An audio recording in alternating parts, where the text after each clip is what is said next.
chums, it's Nikki here, and welcome to 30 days of use up your napkins. 30 days of napkins. 30 days of napkins challenge. You think I'd know what it is by now, wouldn't you? So it's day 26 or number 26 on napkins and envelopes. So I've got this piece of paper here. I actually thought it would be fun just to make my own envelope, and this is napkin and envelopes, but I'm just going to I've got quite a lot of other things, bits and pieces as well, so I thought it'd be fun is to use some napkin bits and pieces and other things that I've got just like lying around as well, and just have a bit of fun, you know. Use up some of those bits and pieces. It's getting towards the end of the challenge, so you know it's good now to just collect all things and pop them down. I won't use bigger pieces, you know. I won't use the whole piece. I've got a bit piece there, so that's what I'm going for. I'm going for bits and pieces, so which includes napkins and that, etc, etc. So what I'm going to do is fast forward, lay down my scraps and have a bit of fun with it. So here we go. This is making my own envelope with napkin and paper, and you know. I'm just going to find some other bits and pieces to put on, and then we're just going to have some fun gluing it all down. Okay, so what I'm doing now at super fast speed. I wish I worked this fast in real life. How much how much more we could get done if we could all work that fast, eh? Yes.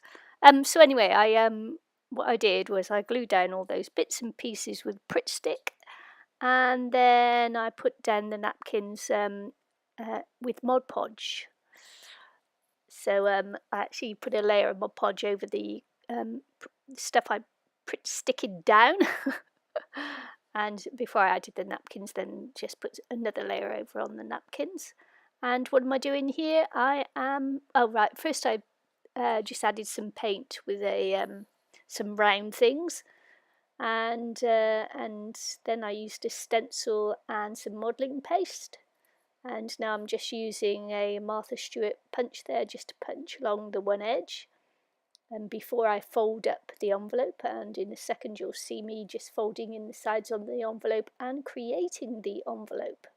So just folding the sides in there, folding it in, you know, basically into 3 to get my envelope shape, just trimming off the bottom and the top areas and leaving the middle bit for the flaps to glue down onto. And there it is. I decided not to glue it down yet, of course, because I still wanted to do some more decoration on the front.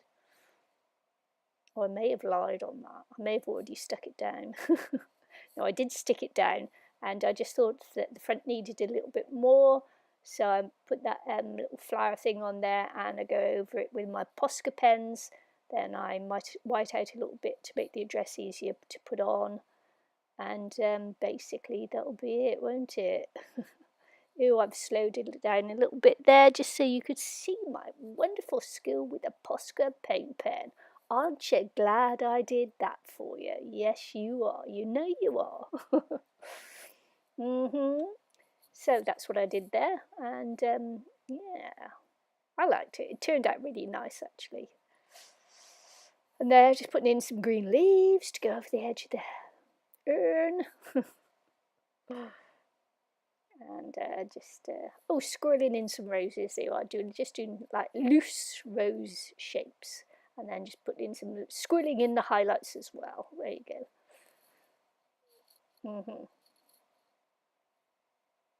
And what do I do next? I'll probably put some Mod Podge around it just to take away that harsh black edge.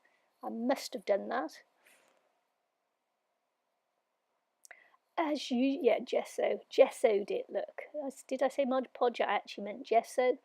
Anywho, as usual, there'll be all the information you need in the description box down below. Just hit the More tab and you'll see what's going on. and I shall put in the links around the video at the end for Eileen's channel, International Crafters channel, and my channel if you want to subscribe to any one or all of them. Thanks for watching, and I hope to see you again soon. Bye.